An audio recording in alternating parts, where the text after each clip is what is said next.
There will be no World War III. People will arm themselves, people will create arms, people will do all sorts of things, but they don't want to go to war.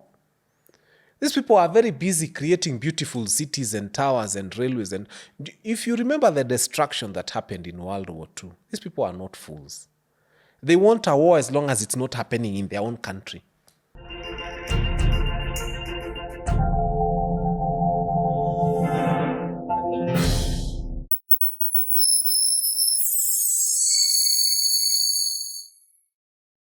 Hey, and welcome to Fanya Mambo Africa. Always an exciting time to have Fanya Mambo himself with us. How are you? I'm very well, thank you. It's You a know- beautiful time to be here. Beautiful time to be here. Yes. One, because of what is happening in Kenya. Yes. Two, because geopolitics is taking a different, we are on a ride and on a roll since Trump came into power. Yes. And I don't know how you feel about all the happenings that are happening across Africa and the world, just in general. Change is the only constant thing. And as long as there's no change, then you have reason to be worried. So as long as things are changing every day, there's news, newspapers have got something new to write about, the headlines are there's breaking news all over, then that's life. If that's not happening, then we are all dead. What do you feel about, Trump has been in power for 1 month and I think like 10 days now, or maybe 15 days. What's your feeling about his presidency so far? Trump is impactful. You know, they were used to a president who people even used to forget his name. For a long time, we forgot the president's name, Joe Biden. We forgot his name for a long time. And constantly I had to remind myself, that president was like some of the ministers we have in this country. We struggle. If I ask you, for example, who is the CS Foreign Affairs, many people don't know. They struggle. They have to Google. That's what you are doing about the American president. The American president is supposed to be on our face, like Obama, an outstanding character, an outstanding face, an imposing figure. And Trump has taken the American presidency back to where it was. He's taking it there, but of course, people have different views depending on which side you stand. And since we're already on this, I think today we start on the international space. Trump had a meeting with President of Ukraine, Zelensky, and the world was a bit confused from the whole happening. How do you feel about the whole engagement and how Zelensky was treated and how maybe Trump covered the whole thing and how his vice president also managed him? To start with, I think Trump has to come from that high horse of thinking that everybody must dress the way the Americans want him to dress. Because they started by telling him, you're not even prepared. Look how you came to the Oval Office. Yes, he came to the Oval Office in all clothes that he was comfortable. If I was president tomorrow, I would go there in white jeans.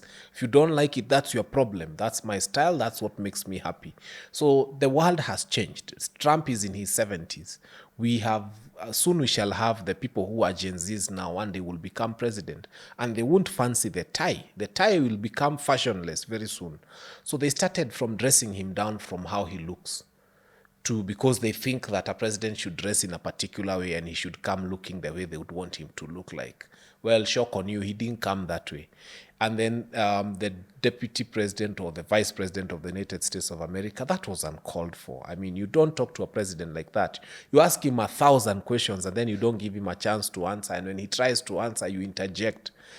That's horrible manners. So I think they brought him there to humiliate him.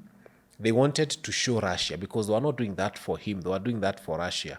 They wanted to show Russia that we are with you, we are not with this guy. And that this guy is like a baby to us. And so we are going to do what we want. We shall talk to him how we want. And we shall intimidate and humiliate him on American soil. My other question would be, one of the key things that Zelensky was pushing for is to ensure that they join NATO. And one of the reasons why he didn't sign is because they were not being allowed to be part of NATO in this agreement that the US was providing. Do you think at any point Russia will allow that to happen, or even the NATO nations for that matter? I think Zelensky is losing it. There are more non-NATO nations than NATO nations. And we have powerful nations in the world that are not concerned about being part of NATO. I think Zelensky lost it at the point where Russia wanted to invade them.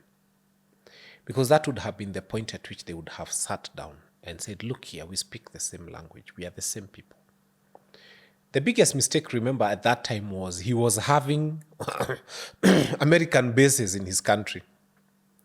And now the Americans are insulting him, yet he was having their bases in his country. And that was a part of the reason why Russia didn't want that. Now the same people he was protecting are the same people who are fighting and humiliating him. Why? Because he's a softer target. The Americans are not able to fight the Russians right now. It's not possible. It can't happen. Why? This war, let me tell you. If you want to understand who the Americans are, you start with what happened in Korea. Kim Jong-un. And they wanted to check if he has weapons of mass destruction, remember? And he went and he told them, look, I have. In fact, I can shoot from here to the US direct. He paraded all what he had and even shot some in the sea just to confirm that they work. And he told them he has nuclear weapons. What did the US do? They didn't invade Kim. Then they decided they want to go to Iraq. Stupid mistake from Saddam Hussein. May he rest in peace. He allowed them to come and inspect whether he has nuclear. And they went through the country and they found out that Saddam was weak at that point in time. He didn't have the weapons that the US was afraid of. So what did they do? They invaded him because he didn't have them. If he had showed them he had nuclear warheads, the US would not have invaded them. Now the US has been looking keenly. Don't think they are foolish. They've been looking keenly at the war between Ukraine and Russia. And they have realized that the Russian military might is no joke. They have seen the weapons, they have seen the potential, they have seen the capability of the Russian army, and they know that's not an army they want to face. That's not a war they want to get into, so they won't. If they come and realize that you have biscuits, they'll invade you. If they realize you have nuclear warheads, they will not invade you. So you either have nuclear warheads or you toe the line. It's that simple. So why is it that President Biden was sort of invading Russia through Ukraine? Because he was funding the war. Biggest funder, in fact. Biden was old. He was old and his ideas were old. And I think he was suffering from that hangover of when the US was the world's superpower. If there's a nation the world should be thoroughly afraid of today, is China. You look at what China is doing and what China has, you worry deeply. You worry deeply, deeply, deeply. With an army the size of the entire US population. So Biden is still suffering from what the US was in the 70s. Or in the 1945s when they were threatening people with Hiroshima and Nagasaki. This is not the time. Nations have risen that have huge military might. And Russia is one of them. Do you think the US will exit NATO? And if they do, what happens next? I mean, one day the League of Nations died. We are still here. If the United Nations was to die tomorrow, we are still here. The human spirit will outlive very many things. If tomorrow you woke up and before NATO there was life, North Atlantic, whatever, there was life. And even now, there will be life after NATO. If NATO was to die, if the US was to be NATO or out, life will continue. And for as long as there's human life, people will reorganize themselves around other things. So NATO is not a small god. It's an organization that nations fund. And if they stopped funding, it would die. But the nations will continue to exist and people will continue to exist. So NATO to me is nothing. It's nothing because it's there because nations are there and because nations finance it and they sit at it. It's nothing. You withdraw the nations from it, it's nothing. But you know their biggest funder is the US. It doesn't matter who the biggest funder of whatever is. Today, people no longer care about who used to make the best weapons. They care about who makes the best ones now. And I can tell you China is a threat. So right now, having NATO there or not having NATO there is not a big issue. The world is focused on other things, and NATO is not one of them. That's why I'm saying Zelensky is wasting his energy trying to get into NATO. What benefit will he get from NATO that we don't have? Security, protection. What? What security protection do we have? We are living, all of us in Africa, 1.5 billion people, and NATO is not our priority right now. But you know, we do not have the same things that would interest other countries. in Africa, for that matter. What do you mean? What don't we have? You We are know, the richest continent in the world, and we are not in NATO. we are the richest, but we will give them a lot of work. If you are to invade a country like Russia today, gas and oil is readily available, and it wouldn't give you a lot of work to mine it. So that's the difference.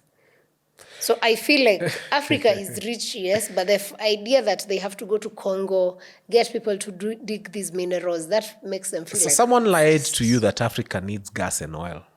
We sit on the equator. India has moved the bulk of its energy to solar. In fact, their target was by 2030 to turn 70% of India into solar powered. From the national grid that was the conventional rubbish that we are having here, we call hydroelectric power. They are moving to, we are sitting at the equator. The amount of energy that Kenya would tap from this, we would never need that hydrogen, but that hydropower. But we have been lied to that we need gas and oil. The world right now is moving to electric vehicles. We sit at the equator. We are running 3-bedroom, 4-bedroom houses on solar. Why aren't we running small Uber cars on solar? It's the same concept. But we have to keep thinking that for me to run my car, which is in Kenya, the energy has to come from a well in Russia and in Kuwait. And no, I keep telling people, a country like ours, where every rural home has a cow, the last I checked, every rural person has a cow where you go back home, is still buying gas from abroad. We are importing a lot of gas from those countries. We've not been speaking about containerization of biogas. Nobody has had that conversation. Why are we not containerizing biogas? It's just free energy. I mean, we have pit latrines. I went to Kibra, and there was a nice feature on one of the television stations about a community that is thriving on human waste as their source of biogas. Perfectly.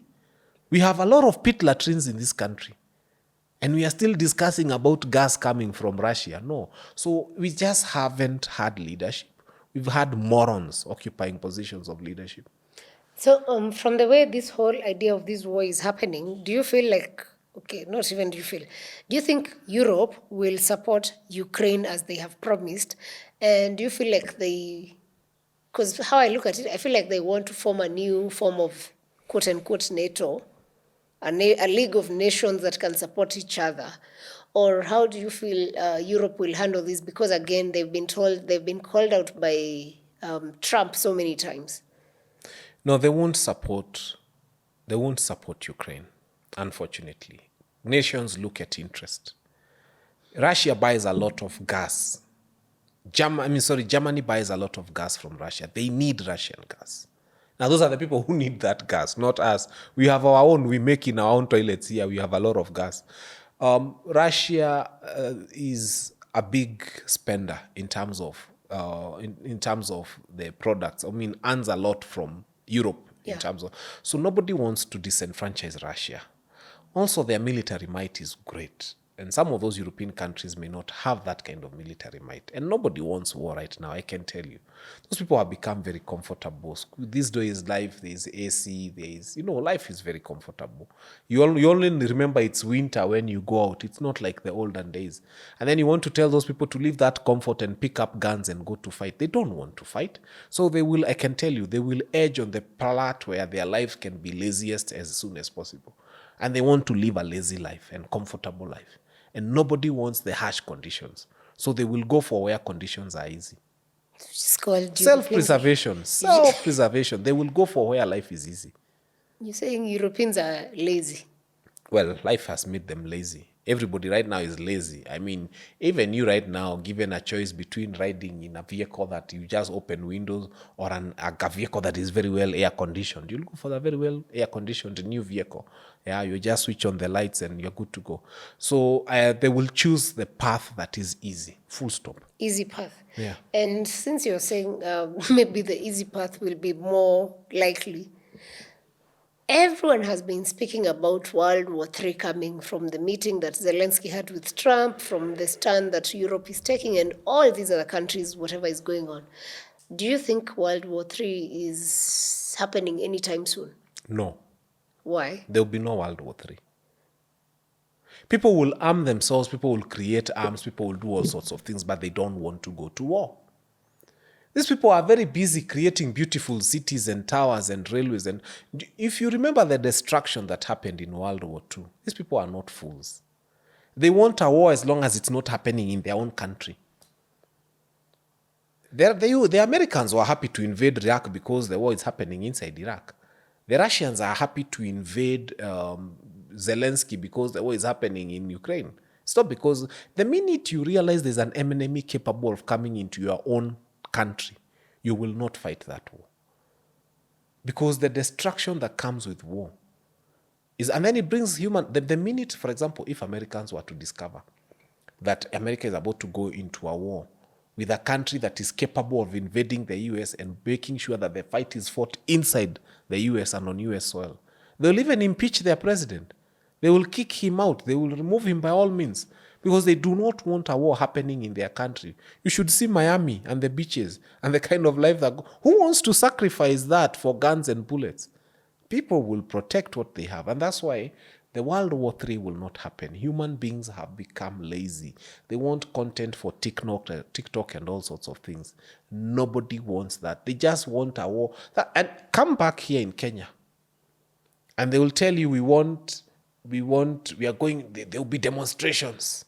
And then they are waiting for those people they consider dirty and people who are supposed to go to demonstrate on their behalf so that they can get those rights. So it's good when other people are fighting for you. That's why there will be no World War III. People have become increasingly selfish. There will be no World War III.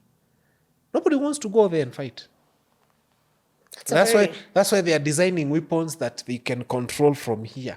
You want to throw a bomb from here. In fact, you don't want it to have a human being. You call it a drone, unmanned. You want something to go and fight for you, and then in the evening you want to come home and kiss your wife and say, "Hi, honey, how was your day?" Nobody wants war, so there'll be no World War III. That's a very interesting perspective, and we can only watch because the geopolitical space is changing really fast. Like every day you wake up, Trump has done this. You wake up, actually, I think nowadays we consume daily news of Trump. Yes. Do you think Trump is the world changer? He's the president we needed today. The world needed Trump now. And if you want to know the world needed Trump now, why hasn't he, if there was going to be World War III, the US had bases in Ukraine. Why haven't they gone into their bases in Ukraine and started attacking Russia? They are even attacking Ukraine itself. I think Zelensky harbors a lot of secrets, and they feel like if he's captured by the Russians, he might tell them too much. If there's anybody who would want Zelensky gone, it's the Americans themselves, more than any other person. They have discovered that their intentions in Ukraine may not work. And so I can tell you they'll pull the plug from Ukraine. They will sacrifice Ukraine, but they will not sacrifice their relationship with Russia. Trump is not foolish. By the way, many people don't know that Russians and Americans are neighbors. They are Alaska. Just go look. There's a very short distance between them. If they start Alaska and Russia, it's a very close war. And these people have got intercontinental ballistic missiles that can do very high speeds within a very short time. So Russia is not going to war with America. America is not going to war with Russia. No. The Russians can hit White House from home. Americans can hit Moscow from home. Who wants that kind of war? And it's a nuclear warhead. Who wants that war? They don't. So who do you sacrifice? This is Zelensky. They are even struggling to spell his name. They'll sacrifice him. So he's the sacrificial lamb Yes. for all this. Yes. Quite unfortunate, though. Anyway, let's come back home. And Kenya, of course, now news is always, we're always on a roll.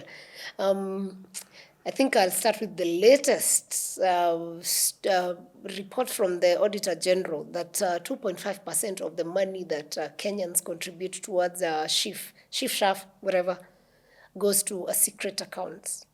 It's 2.5% going to a secret account. There's another 5%. Yes, then there's another 1.5%. The total is 9%. So they said within a period of 10 years, 111 billion will have gone to the wrong account.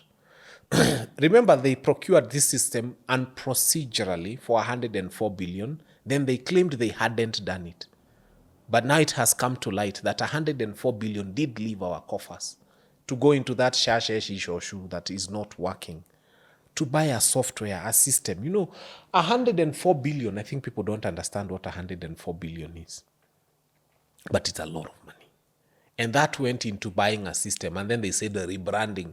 When you look at rebranding of NHIF, they added an S. I think that was the most expensive S in the history of our accounting systems. They just added an S before NHIF to make it SHIF. And of course, they changed how the snake looks like. And that's it. And from there, the next thing we hear is 104 billion gone. Now they are planning to loot another 111 billion through the same conduit. And we are okay. We appear to be fine. And there is no money available, by the way, to pay for medical care. And Kenyans are being turned away from health facilities. It's a very sad place to be at. Why would we as Kenyans get comfortable such that figures like those are thrown out there? And I'll tell you why. We are not exactly comfortable. The challenge we are having as Kenyans, and we must appreciate that challenge, is the fact that most Kenyans are waking up and their primary business is to see how you can fix 1 meal a day, like a dog. We've been dehumanized. We have to work so hard to fix 1 meal. The bulk of Kenyans, some of them, very many of them go hungry one night. So this person doesn't even have the energy to demonstrate. Let's start there. They don't even have the energy because you are thinking, if I spend a day outside of my workplace, yesterday my kids slept hungry. They might sleep hungry for another 2 days. So that person doesn't have the energy, doesn't have the oomph, doesn't have the willingness to do so. So they prefer not to go there. So have politicians then realized that's the situation? And they capitalize it. Yeah. They capitalize on it. They are not paying suppliers. They want their country not to have liquidity. They want to be the only liquid people. And that's why they will come to a place and donate 1 million shillings and you will clap for them and you will cheer them. That's what they want, to turn themselves into demigods. The president donated 20 million in one church service and promised 100 million for one church. And in addition, the land that was, I think, had an issue between our Kenya Defense Forces and that church, again, was donated to the same church. Number one, I am moving to court. Let that be very clear. On the issue of the land, that is our how do you take our public land and give to one church? What is a church doing with 20 acres? What benefit? Do you know, churches are sometimes so horrible that they create zero employment. Even they don't want to pay the cleaners. They tell the cleaners to volunteer. And a volunteer is a volume of tears. They tell the people to come and volunteer to clean churches. And these people just volunteer to clean churches. At a caretaker is not paid. They are being told you are serving in the name of God. Churches, I wish he was turning that into an industrial hub. And then we said it's going to create 20,000, 30,000 jobs. That's fine. But when you create a mega dome so that 10,000 people can come and pray for jobs, and then you are donating our land, because that is public land. Yeah. No.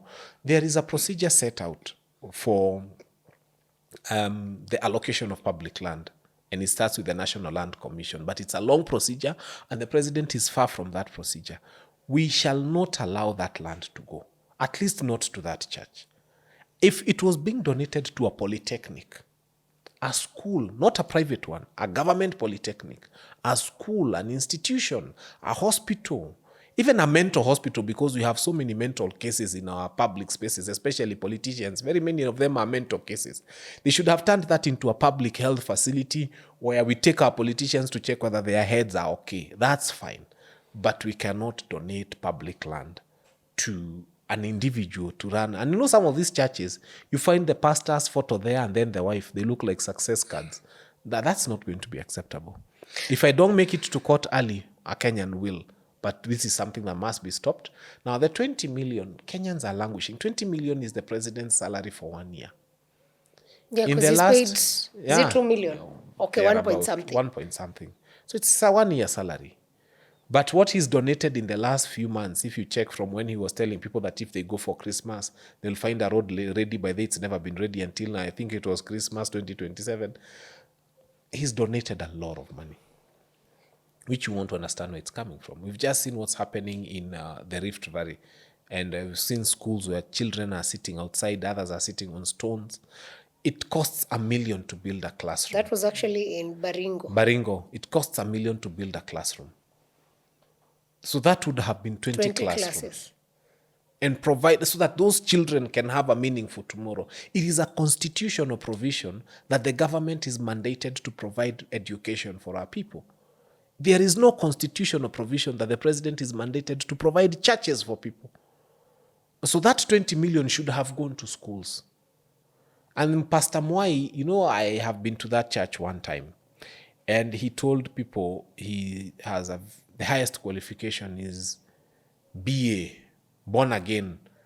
And now you meet BA has met with PhD, and that they turned the whole church into a cheering school. You worshippers there, continue cheering, but we are not going to allow our money to be spent that way. I have had enthusiastic young people saying they want to go and worship there on Sunday.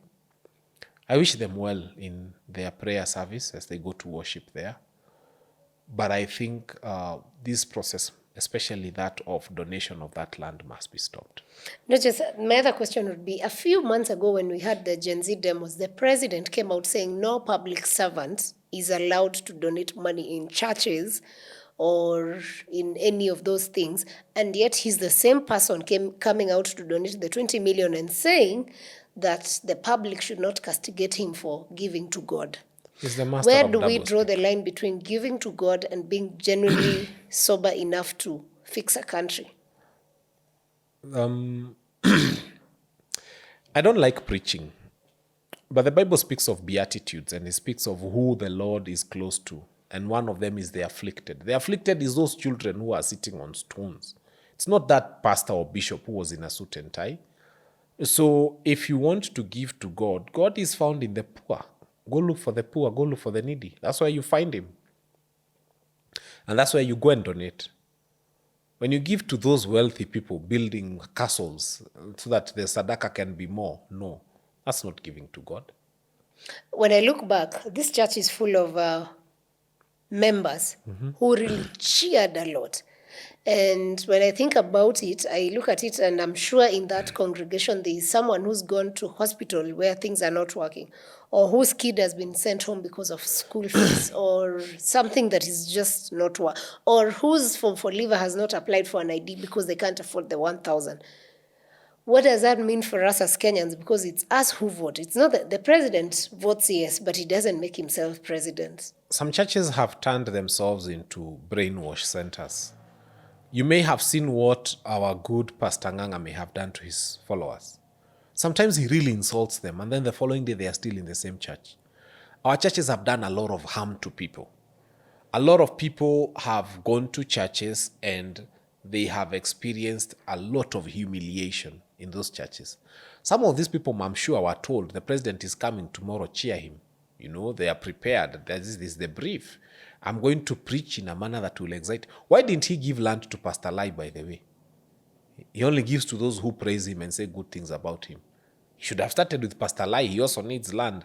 He also needs to expand his church. He should have started with his 20 million there, but because Pastor Lai said that there was corrupt caste, then he doesn't want someone who speaks the truth. It's that simple. What does it mean for us as citizens? Because at the end of the day, I don't know, but I have not been to that church, but from the look of things, it looks like maybe it has like 3,000, 5,000 people. These are voters. They've even requested to be turned into a polling station. And it is IEBC that delimitates borders. It's IEBC that decides where polling stations will be. But they were promised that their church will become a polling station. Really? Yes. And you remember Kororia asking, some of the legislators we vote for, my goodness. And they were being told, yes, we can look into it and just see to it that this becomes a polling station. So it is a Jesus win a polling station so that they can give 100% return to the president who gave them 20 million. Oh, actually 20 million was a deposit. It's going to be 120 million. Yeah. So we cannot allow that to happen. we shall not be declared a polling station. It is not a polling station. There is no justification to have it as a polling station. And if it's going to be made a polling station, then make every other church in this country a polling station.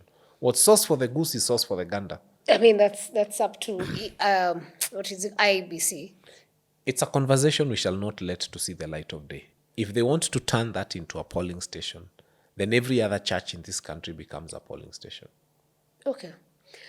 The other key thing I noticed, 1.3 trillion exchequer. There were withdrawals of 1.3 trillion that were made without the proper usual system from exchequer is Ministry of Finance. Well, but since then, the peers for Treasury has said that was not the truth, that the reports of media were not true, and blah, blah, blah. But of course, for that story to be written, I want to imagine there's some truth in it. There's every truth in it. John Buddy, shame on your ministry. We thought that you people are being donated experts. So you are experts to oversight the removal of 1.3 trillion and procedurally. This Kenya is so rich. They steal from it so much and it never crumbles. And yet we don't have minerals. It's the sheer hard work of Kenyans. And if you imagine how much money is stolen from this country every day. The 104 billion you heard about the Shi and the Shah is Thika Road cost 32 billion in its entirety. That 104 billion is 3 Thika Roads. 3 of them. And a half. And still the country continues. So when you hear 1.3 trillion, you can count how many Thika Roads those are. That money right now is in the pockets of people. And that's why you've seen some people who are first-time legislators walking around and donating 10 million, 2 million, 5 million, 20 million in one harambe. It's sad. By the way, sometimes I question, because today if I go to the bank and I want to, either I deposit or withdraw $1 million, I will have to do so many documentation, paperwork. For you to have 20 million to donate, do they ever do the paperwork? No. Then how do banks go about that? I tend to think these people go to central bank and say, give me money. I am Central government. Bank doesn't give people money. Well, how did they get 1.3 trillion? Where was it stored? Where else would it have been stored? Where would the exchequer keep their money? No, well, I think for exchequer it might be different. I'm talking about these people who do donations. That's where they're getting their money from. There's nothing else. Where else are they stealing money from? They are stealing money from this. You've had 111 billion is going to end up through the share system plus 104 billion that was done, and it doesn't go through the exchequer. There is just money going to personal people's accounts. And those people are withdrawing. They are bigger than the bank. They walk into the bank and say, I am government. I want 30 million today. I want to fly in a chopper and go and excite my constituents. And they are given. That's that's crazy stuff. Something else that the president has said, I've actually just seen it online. He said those of us who are opposing this whole idea of saying of 104 billion, the Shah issue, is people who are benefiting or stealing from NHIF before. And that is going to fix all these teething problems. And even I think I saw a clip of Musalia Mudavadi saying the same. Why is it that suddenly they are responding to Shah issues and trying to convince us that it's working? Or do they? The tongue will forever turn to the aching tooth. Just try, pluck out one tooth. You'll always find your tongue there, subconsciously. No, I'm trying to test. Yes, that's what happens. And for them, they have an aching tooth. And the aching tooth right now is Shah. That 104 billion. Nyakango has told us this is where the money is. And Nyakango is government. It's a credible source we trust. Unless they change and remove her from that office, every report she gives is credible. But she's doing audit very well. And we love her. And Kimani Ichung'wah has a bill that wants to get that mandate out of the Auditor General's office. I've seen it online today. And number two, also in line with that, do you feel like the church has become the wash that Matiang'i was talking about? It has always been. If today you wanted to bank a lot of money, and Kamlesh taught us that, go and start a church. Because Sadaka is not audited. So you just need a church. You can even pay people to fill in the place. And then say today they gave 10 million and you bank. The following Sunday, you know, that's Kamlesh. He did that. He started a church and people used to come and get lunch. So the church was always full. And you saw the documentaries that later came out. So church has been used very much as a conduit. Not all churches, but a few churches have allowed themselves to be used as a conduit for illegitimate money getting into the system. Wow. Yeah. Okay. Moving on. PLP party launch. Yes. And that was the People's Liberation Party. Unite and Liberate. Yes, Unite Liberate. That's the party that was launched by Senior Counsel Mother Karua. Yeah. And today, again, I've seen the same leaders who are there in a meeting. Is this something that will push country? Is this a unit that is focused on unity for a purpose? Or is it, again, an interest thing and then like a fire that will just be off in a few days? First and foremost, I must congratulate Senior Counsel Mother Karua for the launch. It was a beautiful event. She did very well. The new name makes a lot of sense. People's Liberation Party, Unite, Liberate. It is appropriate for this time. The fact that she invited everybody who is within opposition ranks to come, apart from Baba, because Baba was having tea with Ruto somewhere in Mombasa at that time. The fact that she invited all these people is a good thing. And the fact that she's working with all of them is a good thing. She was given the honor during that time by one Rigiji and all the people who were there to bring together, to become the convener because she's motherly and she's senior to all of them.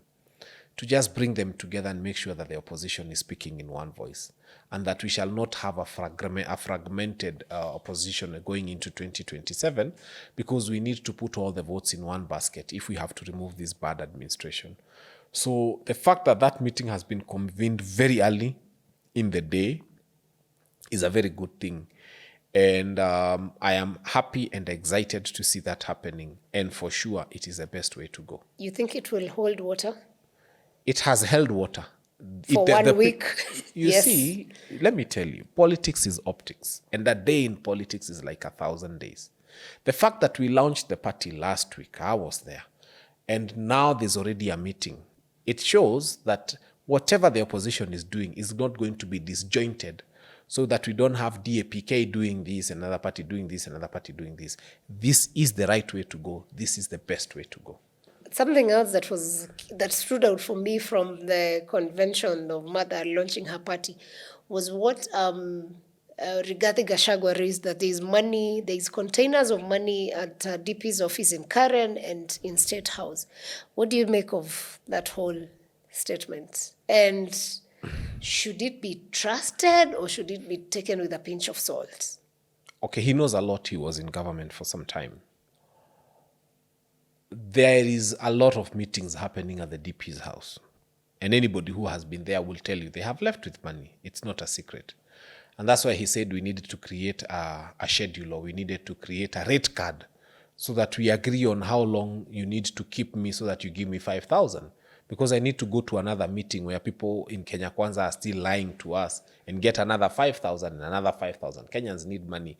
And looks like the only available economic activity that guarantees you some money is going to listen to lies from Kenya Kwanza, then being paid for listening to those lies. The fact that there are Kenyans who've been to those places and received that money is a good thing.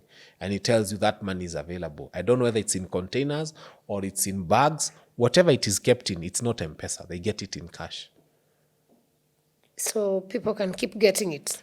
In fact, I dare Kenyans, if you are hungry, just go there on a day when there's a meeting and just say you want to listen to them.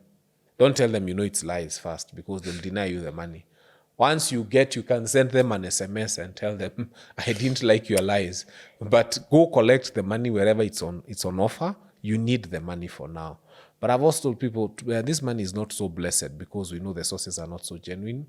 So I don't think it's very good to buy milk for your child with that money. You might want to pay off all the bad debts you have, and then the genuine money that you always earn, you can use it for your family. So if you have a bad debt, including Fuliza and another debt like this is what was called this thing that never worked that came with this government. Hustler. If you have such debts, you can use that money to pay such debts. And of course, if your landlord is not your friend, pay him using that money. Wow. But don't buy milk for your child with that kind of money. It's not very good money. A very interesting perspective. Something else. We spoke about young people saying they are going to occupy, it's called Jesus Winner Ministry, I think. Yes. The Pastor Moi Church. Are we going back to the Occupy pulpit season that we went through in 2024? And are we again revolutionizing how the youth of Kenya, the anger that Kenyans had?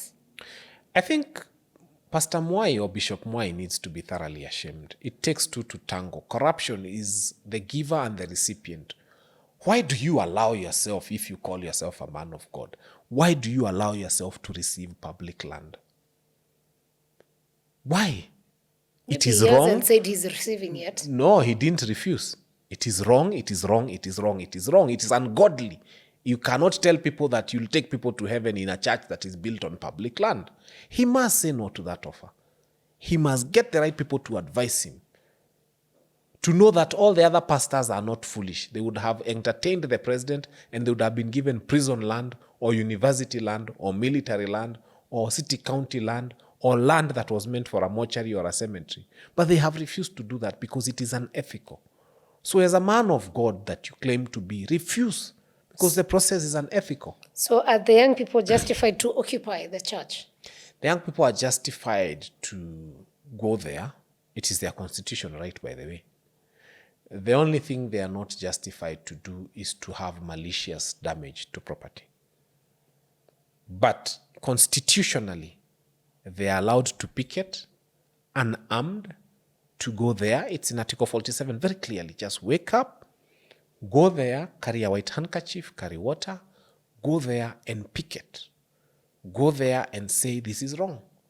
As long as there is no malicious damage to property, as long as there is no harm to any other individual, as long as they do not interfere with the rights of the others, they are allowed to demonstrate on any part of this country, and they are allowed to go there and vent out and speak about what they feel is wrong. So let us not be retrogressive in our application of the Constitution. I wouldn't want a situation whereby we start saying that now we are going to militarize that place and create a buffer, and then you have to start choosing between a protester and a worshipper.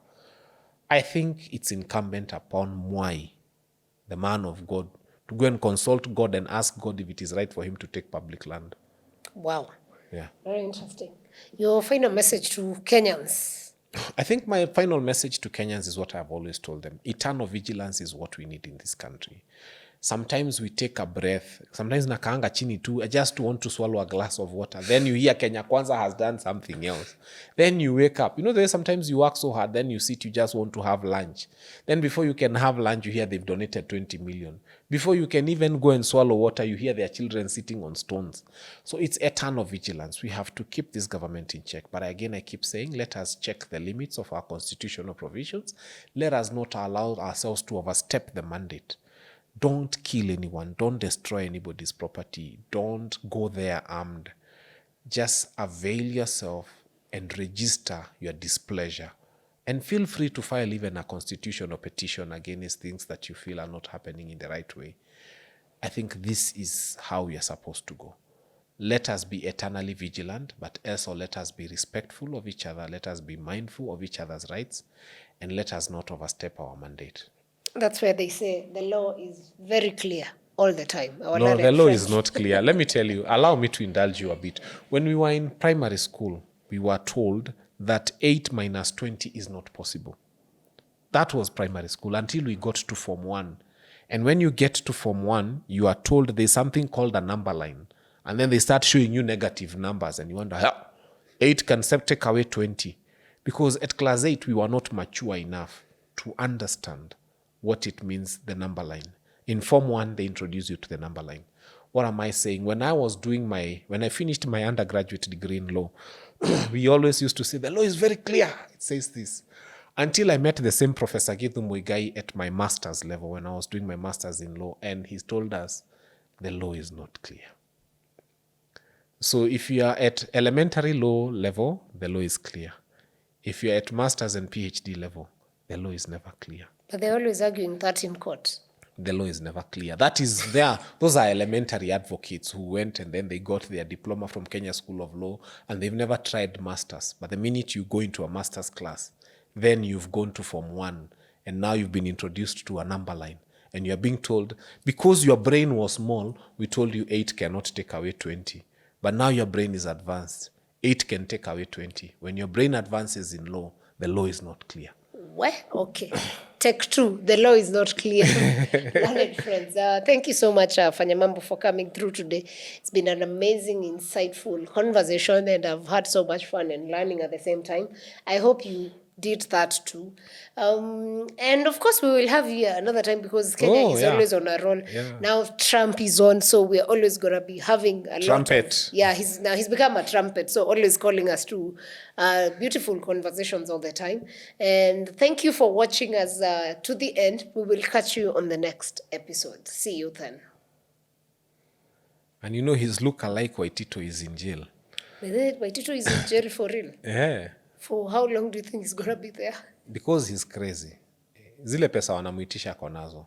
He's just refusing to pay. But if he pays, it means amekubali. He was corrupt.